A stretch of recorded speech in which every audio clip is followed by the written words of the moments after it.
Baik, Assalamualaikum warahmatullahi wabarakatuh.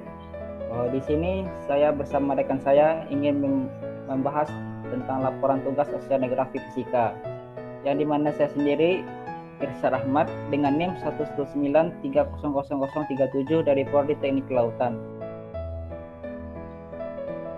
Lalu dengan saya Ahmad Fadruziat dengan NIM 119230049 dari Prodi Geomatika.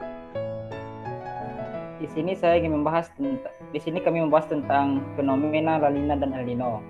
El Nino adalah fenomena memanasnya suhu muka laut di Samudra Pasifik bagian tengah hingga timur. Dampaknya beragam dan sangat luas. Misalnya ketika terjadi El Nino, maka kawasan Amerika Latin akan mengalami peningkatan curah hujan yang tinggi. Sedangkan kondisi terbalik terjadi di wilayah Indonesia, di mana akan terjadi kondisi kering atau kemarau dan berkurangnya curah hujan secara drastis. La Nina adalah kondisi yang berlawanan dengan El Nino, yaitu fenomena turunnya suhu permukaan air laut di Samudra Pasifik dan suhunya lebih rendah dibanding kawasan sekitarnya. Terjadinya La Nina menyebabkan dampak yang juga berlawanan dengan dampak El Nino, yaitu wilayah Indonesia akan mengalami intensitas hujan lebih tinggi dari tahun-tahun sebelumnya. Adapun proses terjadinya La Nina dan El Nino, yaitu yang pertama proses terjadinya El Nino. Pertama, naiknya suhu di Pasifik Tengah dan Timur. Peningkatan suhu di Samudra Pasifik bagian tengah dan timur merupakan penyebab awal terjadinya El Nino. Suhu yang meningkat akan menyebabkan kelembaban atmosfer di atas perairan turut meningkat. Yang kedua, pembentukan awan. Naiknya suhu di perairan Pasifik bagian timur dan tengah akan menyebabkan kelembaban yang tinggi di atmosfer samudra. Hal ini memicu terbentuknya awan yang berpotensi meningkatkan curah hujan di kawasan tersebut. Yang ketiga, pertumbuhan awan terhambat. Ketika awan telah terbentuk di belahan bumi bagian lain, tepatnya di Samudra Pasifik bagian barat, terjadi peningkatan tekanan udara. Kondisi ini menyebabkan hambatan pertumbuhan awan di atas perairan Indonesia bagian timur. Terhambatnya pembentukan awan akan menyebabkan penurunan curah hujan jauh di bawah rata-rata normal. Selanjutnya, proses terjadinya La Nina. Yang pertama, menguatnya angin di Samudra Pasifik. Fenomena La Nina terjadi sebagai akibat dari turunnya suhu di permukaan Samudra Pasifik bagian timur. Pada saat yang sama, angin pusat timur juga bertiup dan menguat di kawasan Samudra Pasifik. Yang kedua, massa air hangat terbawa arus. Adanya angin kencang yang bertiup di wilayah Samudra Pasifik, maka akan massa air hangat akan terbawa ke arah barat Samudra Pasifik dalam jumlah yang signifikan. Yang ketiga, terjadinya upwelling. Terbawanya massa air hangat ke wilayah perairan Pasifik Barat dalam jumlah besar akan berakibat massa air dingin di Pasifik Timur bergerak ke atas dan menggantungkan massa air hangat yang mengarah ke Pasifik Barat. Kondisi demikian disebut dengan upwelling yang terjadi akibat pergantian massa air yang berbeda suhu di perairan laut.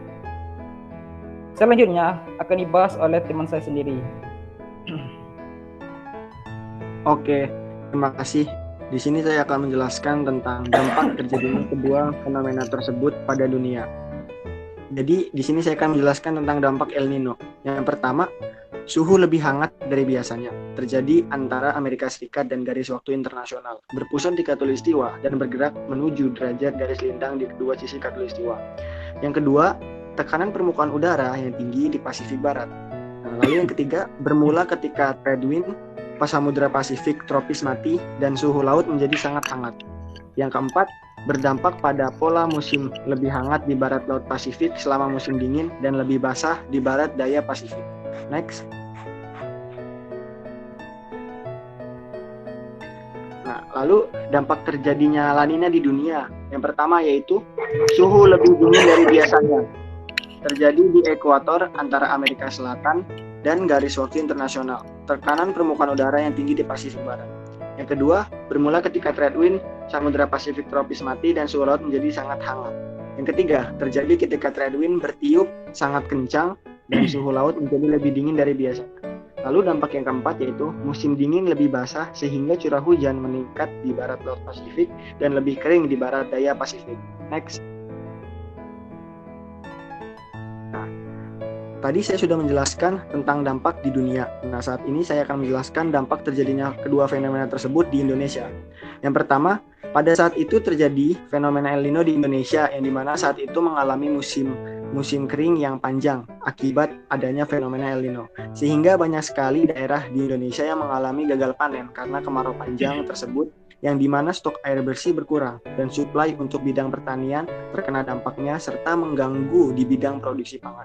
Nah, yang kedua, pada tahun 1999, Indonesia pernah mengalami fenomena La Nina, yang dimana pada saat itu meningkatnya curah hujan yang tinggi dan juga mengalami kenaikan tinggi muka air laut sebesar 20-30 cm, sehingga menyebabkan bencana banjir di beberapa daerah di Indonesia, khususnya di daerah pesisir. Next. Nah, di sini saya akan menjelaskan tentang lokasi daerah Indonesia yang mengalami dampak dari kedua fenomena tersebut. Nah, yang pertama, sebagian daerah di Riau mengalami dampak akibat terjadinya fenomena El Nino, yang dimana terjadi kebakaran hutan yang luar biasa. Kebakaran ini menjadi sangat besar dikarenakan saat itu mengalami kemarau panjang yang disebabkan oleh fenomena El Nino. Nah, yang kedua, fenomena La Nina juga menyerang sebagian daerah di Indonesia.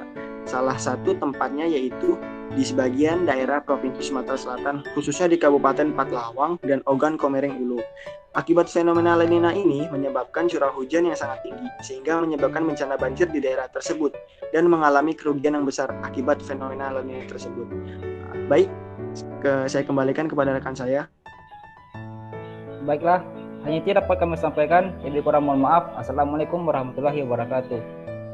Waalaikumsalam warahmatullahi wabarakatuh. Thank you semua.